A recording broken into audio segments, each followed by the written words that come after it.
Terror and trade cannot go together. Terror and talks cannot go together. Water and blood cannot flow together.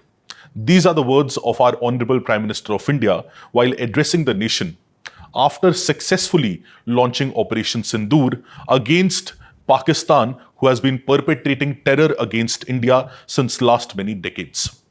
Alongside these words, our Prime Minister also reiterated that any further act of terrorism by Pakistan against India would be treated as an act of war. And also, he reiterated that Operation Sindoor has just been temporarily suspended, which means that any future act of terrorism by Pakistan against India would be retaliating very staunchly, and India would be retaliating in a very strengthened and strong way. So which means we'll be assessing the behavior of Pakistan in future and we would be retaliating appropriately. He also suggested that all the paramilitary forces of India, the border security forces of India are on high alert.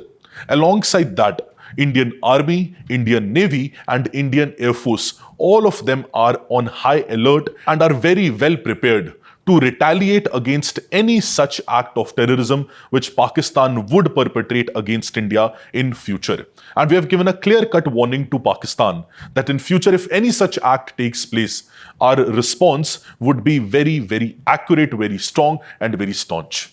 Now, keeping all these things in mind, in the last 20-30 days, especially in the last 1 month, all these operations, all these scenarios, it has become a bit complex for many of the individuals to take an understanding of all the events happening in a chronological way, which is why we have planned a certain set of lectures for you to make you understand about all the issues, the genesis of the issue, what the issue has been going on, what is the issue at hand, and what is the possibility of the issue to be escalating in future or not. So from 22nd of April, the gruesome act of terror which has been perpetrated by Pakistan by killing innocent civilians in Pahalgam region of India, in Pahalgam region of Kashmir. From there, all these activities start. So on a very fine day, on a very fine, stable, peaceful day in Kashmir, peaceful day in India, everything turns upside down by the evening when you start hearing in the news that more than 24 people, innocent civilians, innocent tourists, have lost their lives against terrorism perpetrated by Pakistan. So everything goes upside down. Entire nation mourns the death of those 24 plus people, and entire nation is very strengthened to retaliate. From that time period, everything starts, and eventually it is carried forward by India's retaliation. Immediately the very next day, Cabinet Committee on Security retaliated. And after that, Operation Sindoor happens. And eventually after that, ceasefire happens and a lot of other developments in between take place. All the developments in between, and first of all, about the Pahalgam terror attack and about the terrorism perpetrated by Pakistan, all these issues we'll be trying to understand through a set of 2-3 lectures which we are planning for you. And all the lectures would be in a chronological way, part 1, part 2, and probably part 3 if the need is there. So let's start from the very, very basics. We all know that the issue between Pakistan and India is not new. Issue between Pakistan and India started the very day Pakistan was born. So from 1947 itself, the two-nation theory itself is the genesis of this war between India and Pakistan. And India has nothing to do with it. India is a secular nation, was a secular nation, and will remain a secular nation. But Pakistan was formed on the basis of a religion. So when a country is born on the basis of cultural exclusivity and on the basis of religion, definitely that country can never be secular. And that country would definitely want the other country, the neighboring countries, to adopt the religion which they are adopting.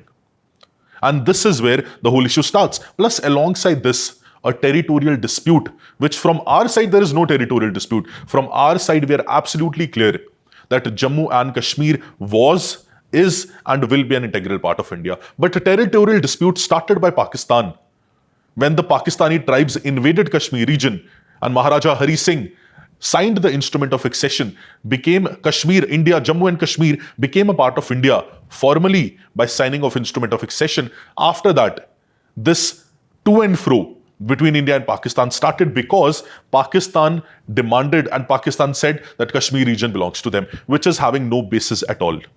Because we have formal instrument of accession signed formally by Maharaja of Jammu and Kashmir at that point of time, when princely states were acceding to India.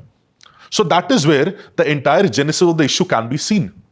But let us talk about the last 25 years. First, let me tell you, in the last 25 years, especially in the Jammu and Kashmir region, in what all instances we have seen terror attacks perpetrating. So let's start with the year 2000. You can see on the chart over here. Let's start with the year 2000. In the year 2000 itself, in March of 2000, you could see 36 innocent civilians dying in a region of Chhatti Singhpura in a village in Anantnag district. So militants will attack 36 civilians and 36 civilians would be dying. It is in March of 2000. So March of 2000 again civilians are dying. Then August of 2000 again 32 people would be killed, including people who were Amarnath pilgrims. Again, religious attack on India. So people who were Amarnath pilgrims will be killed in a terror attack in Nunwan base camp, again in Jammu and Kashmir region. Then the very next year, July 2001, again Amarnath Yatris are targeted at Shishnag base camp in Anantnag, which will be killing more than 13 people. Again, people are dying in 2000, 2001. And eventually, in 2001, in the same year, in October, again, Jammu and Kashmir State Legislature Complex will be attacked in Srinagar and will be struck by a suicide terrorist attack, killing more than 36 people. So in the year 2000, these attacks on religious pilgrims, here attack on minorities, here also attack on the Amarnath pilgrims, again attack on the Amarnath pilgrims, attack on the government directly, killing more than 36 people. Again, these sort of attacks perpetrated by Pakistan, all orchestrated by Pakistan as well. And especially Pakistani's military and Pakistan's dispensation, the government of Pakistan. Both of them colluded for these particular attacks. And the very next year as well, if you see in the year 2003, again, terrorists killed at least 24 Kashmiri Pandits, including 11 women and 2 children at Nandi Marg village in Pulwama. Again, one terror attack perpetrated by Pakistan. After that, in June 13, 2005, again 13 individuals, including 2 school children and 3 CRPF officers, were killed in an explosive-laden car which blew in Pulwama. Again, the source is Pakistan. Because in all these cases, investigation has been done by India. And in all these investigations, we could see a Pakistani link. Either the terrorists belonged to Pakistan, they were Pakistani nationals, or they were trained, the extremists, they were trained in Pakistan. Only these 2 cases could be seen. Either the terrorists, they were born in Pakistan, came across the border and came to Kashmir, or the terrorists, the extremists from Kashmir, they went to Pakistan, they got trained, and then came back to Kashmir and perpetrated terror. Only these 2 instances can be seen, only these 2 cases. No third cases whatsoever. Okay. After that, in the year 2006 as well, you could see 9 laborers from Nepal and Bihar being killed in the Kulgam region.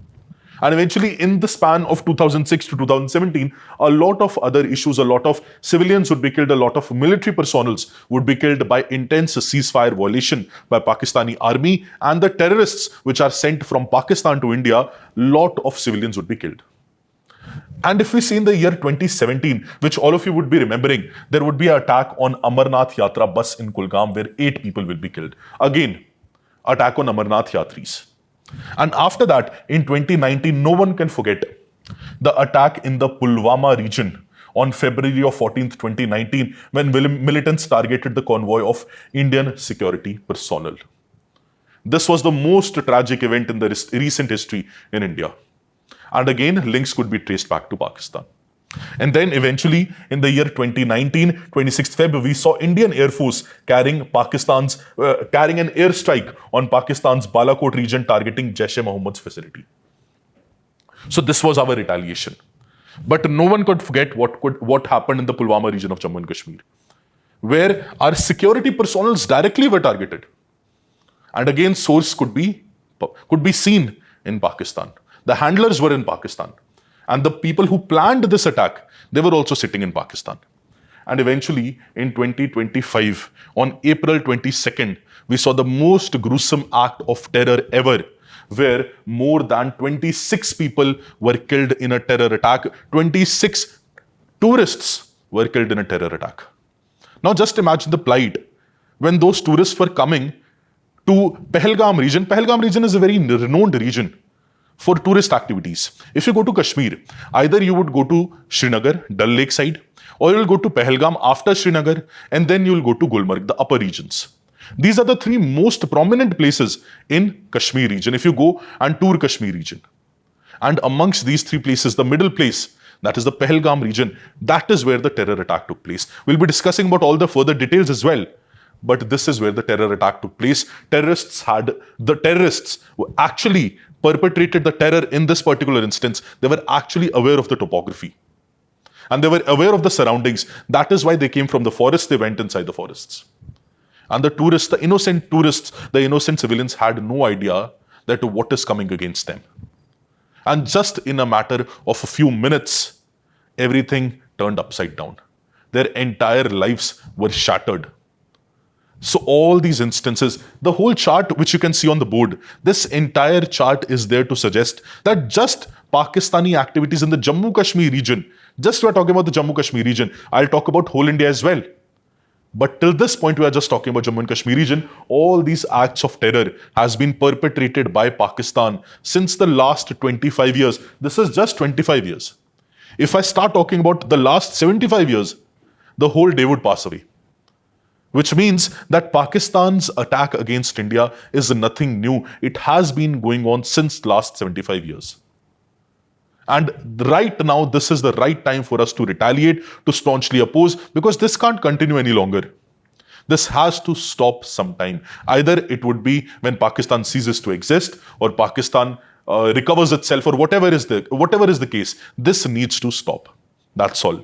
Now, if we move forward, and if we look at the map of Jammu and Kashmir region, in order to understand the whole instance, we have to first understand the geographical location. So this is our entire Jammu and Kashmir region, which belongs to India, of course. This is the region of Jammu and Kashmir which India is having currently. And this is the region, this you can see over here, this is what we call as Pakistan occupied Kashmir, which is definitely a very integral part of India, but has been occupied by Pakistan currently. And this region, which you see over here, this region, this is Chinese occupied Kashmir, which is very less talked about. So in social media as well, in different other platforms as well, this Chinese occupied Kashmir is very less talked about. And this is what is more talked about. But the matter of fact is that the entire region, the entire state of Jammu and Kashmir formally belongs to India. No dispute, no doubt about that. Dispute is in the mind of Pakistanis and Chinese people, not in the minds of Indians. Okay, so this is the map of Jammu and Kashmir. Now, if we zoom the map of Jammu and Kashmir, we'll be able to see, yes. Now, if we move to the map of Jammu and Kashmir, we'll be able to see certain districts. Now, if you see the map over here, this is the Jammu and Kashmir region, which is in control of India right now. If you see the districts, first of all, I want you to see the Pir Panjal range. This is the Pir Panjal range.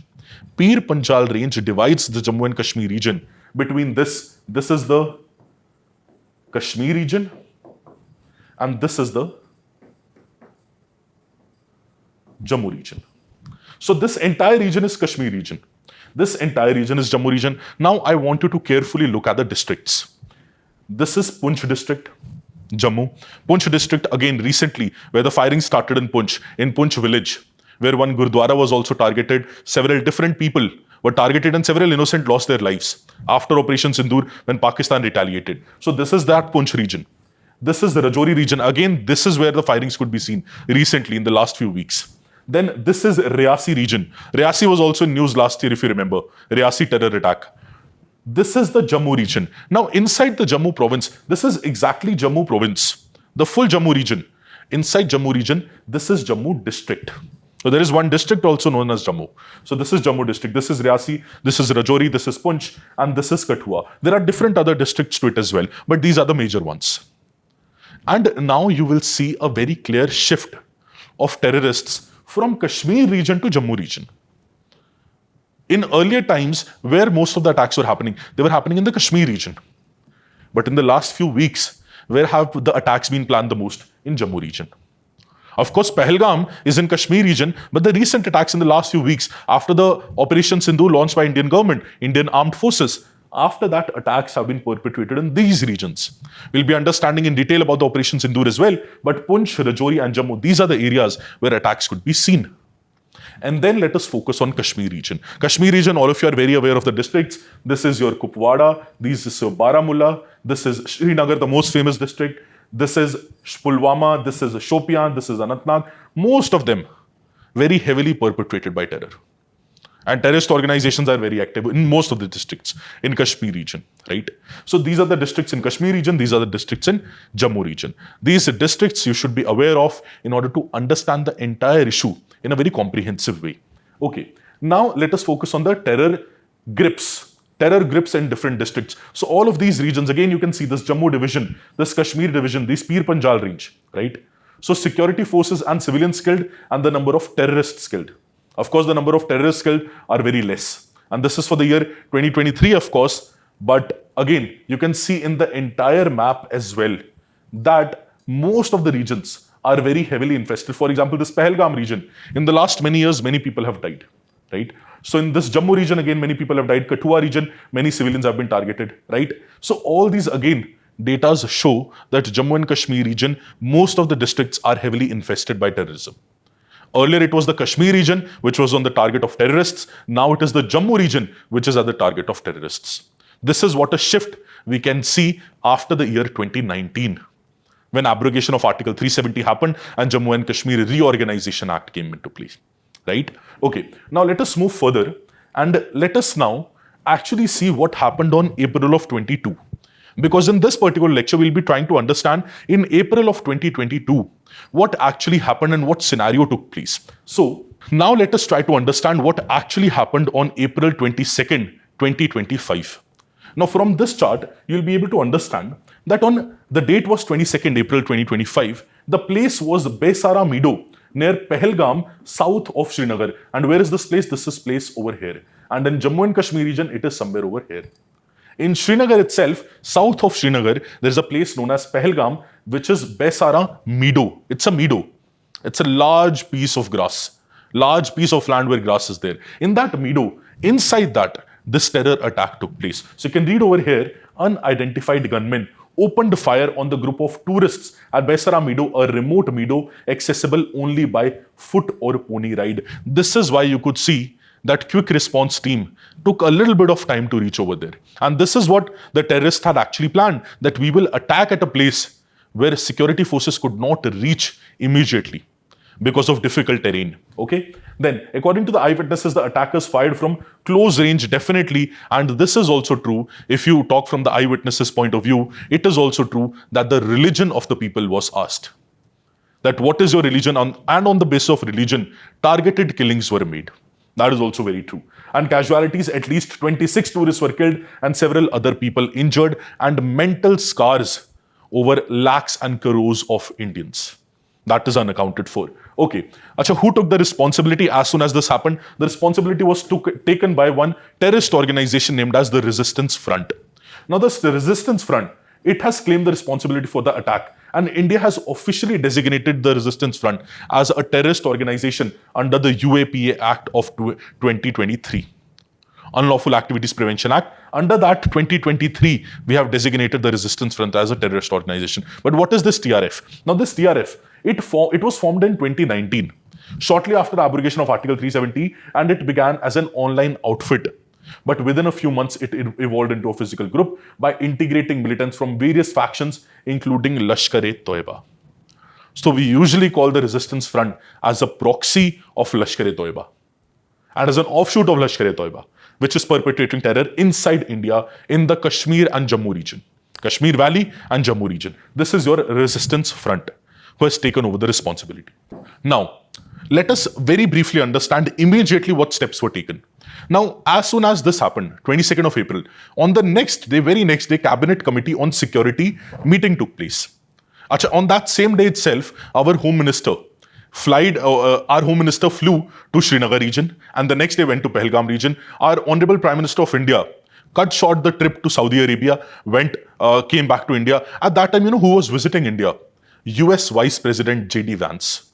So while US Vice President was visiting India, at the same time, this terror act was being taken place in Kashmir region. So this is what Pakistan tries to do. In earlier instances as well, when any American politician or American president or vice president or any American big dignitary comes to India, Pakistan tries to perpetrate these type of terror activities. Okay. Now, India strikes back. So what were the 5 major steps which India has taken immediately after this gruesome act of terror took place? First was we immediately suspended Indus Water Treaty. Now, Indus Water Treaty, signed by both the countries in 1960, India immediately suspended it. Now, Indus Water Treaty, in that, India is an upper riparian state, Pakistan is a lower riparian state. In this case, India shares Indus water with Pakistan. We said we are stopping sharing the water. We have stopped sharing the water. We will open the flow of water whenever we want. We will close the flow of water whenever we want. That is Indus Water Treaty. A separate lecture on Indus Water Treaty has been prepared already, and it will be uploaded on the YouTube channel as well. Now, next one is closure of Atara Wagah border, immediate closure. Then ban on Pakistani nationals entering into India, complete ban. No Pakistani national could enter into India. That was the immediate action. And after that, expulsion of military advisors. They were expelled, and eventually reduction of the High Commission staff. So High Commission staff of India and Pakistan was also reduced, and Pakistan in India, that High Commission staff was also reduced. Also, alongside this, we had a SAARC visa exemption scheme, where visa was exempted for some people from the SAARC region. Now, for that, we have cancelled the SAARC visa exemption scheme for Pakistan country. These all steps were taken by India immediately after this terror act of April 22nd. Now, after that, now let us try to understand. Yes. Now, after this, now let us try to understand the actual genesis of the issue. See, currently, whatever the issue was in place, we understood that what happened in the Pahalgam region on April 22nd, and the resistance front took the responsibility, and Pakistan has been responsible for terrorist activities in India since last 25 years, not just 25 years, since last 75 years. But now I will give you a list of terror incidents in India, especially in the recent memory of ours, which has been directly linked to Pakistan. Either the handlers were in Pakistan, or the people who came and perpetrated the terror, they were trained in Pakistan, or the people who were the terrorists who came to India, they were Pakistani nationals. So all the sources can be linked back to just one country, one nation, that is Pakistan. So let us understand the genesis of the issue first. So a very famous president, infamous president I would say, of Pakistan, Zulfikar Ali Bhutto, formally in one of his speeches has said that Pakistan is having a 1,000-year war with India. So Pakistan wants to have a 1,000-year war with India. This is what Zulfikar Ali Bhutto had to say. And not just this, alongside this, he also gave the doctrine to the military to bleed India with 1,000 cuts. So a country or a nation who's having a formal doctrine to go against its neighbor, how can that country be good? Or how can that country be treated well? And how can IMF give that country $1 billion loan? I fail to understand. A country who's having a formal doctrine, president of whose countries formally says that we will have a 1,000-year war with India and we will bleed India into 1,000 cuts. How can that country be supported by any other country in the world? Whether it be Turkey, Azerbaijan, or any other nation, whether it be China or any other nation whatsoever. They should first see this and then they should take a decision. And not just this. Now I'll tell you on what all activities Pakistani linkage could be seen. If you see 1993 Mumbai serial blast, again linkage to Pakistan. If you see 1999 IC-814 hijacking, again linkage to Pakistan. If you see 2001 Parliament attack, again linkage to Pakistan. If you see 2006 Mumbai train bombings, a gruesome train bombings in Mumbai, again linked to Pakistan. Then 2008 26/11 attack, the most gruesome attack ever in Indian history, perpetrated by Pakistan. Terrorists came from Pakistan to India. So what better a proof they would require, or the international community would require? And I don't need to tell you where Osama bin Laden was also found. And we don't need to tell the Americans where he was found. We all know that he was found not even a kilometer away from army base camp of Pakistan. Just imagine. And then all the other countries, some of the countries in the world, they have the audacity to support Pakistan. Now, keeping this in mind, again, on January of 2016, we can't forget this Pathankot airbase attack. On January of 2016, this happened. And the very same year, September of 2016, Uri attack in the Uri region of Jammu, right? And then in 2019, very infamous Pulwama attack, which I just showed you on the defense personnel, security forces of India, Pulwama attack, and 2025 Pahalgam attack. So while we thought that, okay, after 2019, we abrogated Article 370, Jammu and Kashmir Reorganization Act came into play, and then we made Jammu and Kashmir into a union territory, Ladakh into a different union territory, we thought that after that, terrorism in the valley, in Jammu and Kashmir region entirely would come down. And it did come down as well. And the number of tourist influx in Kashmir region, in Jammu and Kashmir region, went into lakhs and lakhs and lakhs every single year. It multiplied every single year. But all of that got upside down in the year 2025, in the month of April 22nd. The reason was this Pahalgam terror attack. So while things were starting to getting normal, Kashmiri youth was getting employment, Kashmiri people were earning money, Jammu and Kashmir was becoming prosperous, this terror attack was perpetrated by Pakistan in India. Again, to destabilize the Kashmir region, to destabilize the whole Jammu and Kashmir area, to destabilize the whole country, entire country. This is what Pakistan did. And now I will tell you how India retaliated. Now we'll discuss how India retaliated to this particular part formally. The initial retaliation I've already told you, the 5 steps which we took. The Cabinet Committee on Security, the 5 steps which they took. But after that, we did retaliate in an operational way as well. If you see this particular diagram, you can see India's third retaliation in the last 10 years. India's third retaliation in the last 10 years. The first was, Uri surgical strike, which was, again, Uri surgical strike, which was conducted by India. So attack happened on September of 18, 2016, where 4 militants killed 19 Indian soldiers in Uri base camp, I've already told you. So in the Uri region of Jammu, this attack happens. Around 19 Indian soldiers were killed. In retaliation, in September 28, 29, within 10 days, we attacked with a surgical strike. And there is a movie as well, Uri the Surgical Strike on it, starring Vicky Kaushal, a very famous movie. It is based on this particular attack. Uri surgical strike. So surgical strike across the line of control, over 50 terrorists killed and multiple terror launch pads destroyed by Indian armed forces.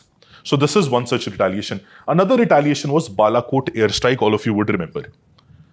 Now attack was on February 14th, 2019, attack on India, where Jaish suicide bomber killed 40 CRPF personnel on their way in the convoy. 40 CRPF personnel lost their lives. And in retaliation, we launched Balakot airstrike 26th February. Within, again, 10 to 15 days, we launched a airstrike in Balakot region. And Indian Air Force, it hits Jaish's biggest terror training camp in Balakot, Pakistan. Around 250 to 300 terrorists were killed in this particular operation. So these two operations, Uri surgical strike, Balakot airstrike, these two strikes or these two operations were conducted by Indian armed forces in the last 10 years recently. Now the very recent operation conducted is Operation Sindoor. Attack happened, of course, on April 22nd, where more than 26 people died. By the resistance front, the Lashkar-e-Toiba offshoot took the responsibility of this particular attack, and eventually, in a retaliation, on 7th of May, the night 7th of May, strikes on terror camp in 9 locations in Pakistan and POK region, and more than 80 terrorists. Now reports are that more than 100 terrorists have been killed. The reports are not confirmed yet. Official confirmation is yet to come. But unofficial sources say that more than 100 terrorists have been killed under this Operation Sindoor. So this is Operation Sindoor for you, and these are the 3 operations we have conducted in the last 10 years against Pakistan. Now, keeping all these things in mind, just imagine, how can India be blamed in any of these things? Pakistan media, Pakistan social media and handles, they have been trying to wage a propaganda warfare against India. Definitely a propaganda warfare which they can never and cannot win. But still, if I showed all these things to you, all these things are facts. None of these things are made by me or anyone else. All these things are factual, concrete, with proofs. So how can anyone deny involvement of Pakistan in all these terror activities? There can be no denial to it whatsoever. And every rational, logical person with a common sense would say that it is Pakistan itself who has been sponsoring and giving shed to terrorism and perpetrating terror in India. Okay, now let us discuss and let us see the press release of Operation Sindoor, which was given or which was posted by the PIB Delhi at 1:44 a.m. of 7th of May. So 6th May's night and 7th May's early morning, 1:44 a.m. this press release is there, which is released by the government. And this press release, it is titled as Operation Sindoor. Indian Armed Forces carried out precision strike at terrorist camps. Please listen to these words very carefully. We did not attack their civilians. We did not attack their army. We attacked their terrorists. So when Pakistan says that we are ourselves the victim of terrorists or terrorism, we are attacking the terrorists, we are making things easier for them. Why are they having problem with that? We are attacking their terrorist camps. We are not attacking their civilian sites. We are not attacking their military camps as well. What we are attacking is the terrorist camps, and that to precision strike. So please, if you read this press briefing, you'll be able to see that India had or made a very calculated, a very precise response against the 22nd April attack on the civilians of our country. Against that, we launched Operation Sindoor, and the name itself is very significant. Operation Sindoor. Now, from the name itself, you can gauge how heavy-heartedly we would have launched this particular attack, where especially males were targeted of a specific religion. They were targeted, their religion was asked before killing them. And especially males were targeted, and in front of their wives, in front of their mothers, in front of their children, they were killed on the spot. To take the revenge for that, I would say, we launched Operation Sindoor. And to make Pakistan understand and listen that these type of terror attacks, India would no longer be bearing. So now if you read this, it says that a little while ago, the Indian Armed Forces launched Operation Sindoor, hitting terrorist infrastructure in Pakistan and Pakistan-occupied Jammu and Kashmir. POJK now we can call it, Pakistan-occupied Jammu and Kashmir, from where terrorist attacks against India have been planned and directed. So now one thing we have to understand, that in Operation Sindoor, a lot of intelligence inputs were given to our country from RAW, from IB, from different other intelligence agencies. We had a lot of intelligence inputs as to which areas we have to attack. So 9 locations we chose, and we attacked the 9 locations which are there in front of you on the screen. These 9 locations we targeted, and then you can read altogether 9 sites have been targeted. Our actions, please read it very carefully, has been focused, measured, and non-escalatory in nature. So we ourselves planned that our targets would be measured, it would be non-escalatory, and it will be focused, which means we are not escalating this matter any further. We are not going for a war with Pakistan. Initially, we did not go because we were targeting Pakistan's terrorists, not Pakistani army, not Pakistani civilians. Okay, no Pakistan military facilities. We have mentioned categorically, no Pakistani military facilities have been targeted. India has demonstrated considerable restraint in selection of targets and methods of execution. So India has demonstrated restraint while we are deciding the selection of targets and the method of execution. We have showed restraint, definite restraint. And these steps come in the wake of the barbaric Pahalgam terrorist attack in which 25 Indians and 1 Nepali citizen was murdered. We are living up to the commitment that those responsible for the attack would be held accountable, and we shall take our revenge. And there will be a detailed briefing on Operation Sindoor today, which briefing did happen, and this briefing was led by the female armed force, female officers, 2 female officers of armed forces of our country, which again showed, and that too of different religions, which again showed India's secular nature and India's diverse nature as well, where we treat women also equally, we treat different religions also equally, but it is Pakistan who is not happy with what India is doing. Because definitely if Pakistan's own economy, own country is shattering, why would they be happy by seeing a prosperous neighbor who's wanting to reach to $5 trillion economy, and we shall reach it very soon in the next year. Already our GDP is around $4.2 trillion. So keeping all these things in mind, now I will show you those 9 terror sites where we attacked, where we did that focused, measured and non-escalatory attack, the precision attack. So these are the 9 sites. Okay. Now, if you see those 9 sites, first is Bhawalpur. Now, what these sites meant also I'll discuss later. But first of all, you see these sites very briefly. One is Bhawalpur, one is Muridke, one is Sarjal, one is Mehmoona Joya in Sialkot, one is Bhimbar, one is Gulpur, one is Kotli, and 2 areas in Muzaffarabad. One is Savai Nala and one is Sayyidina Bilal. these two regions. In total, 9 terror outfit regions have been targeted by Indian armed forces under Operation Sindoor. I hope it is very, very clear to all of you. Now, as you can see, all these sites, now what all these sites mean, we'll discuss later in the lecture forward. But all these sites, again, you can clearly see in this particular map that all these sites in Pakistan were targeted in a very precise way.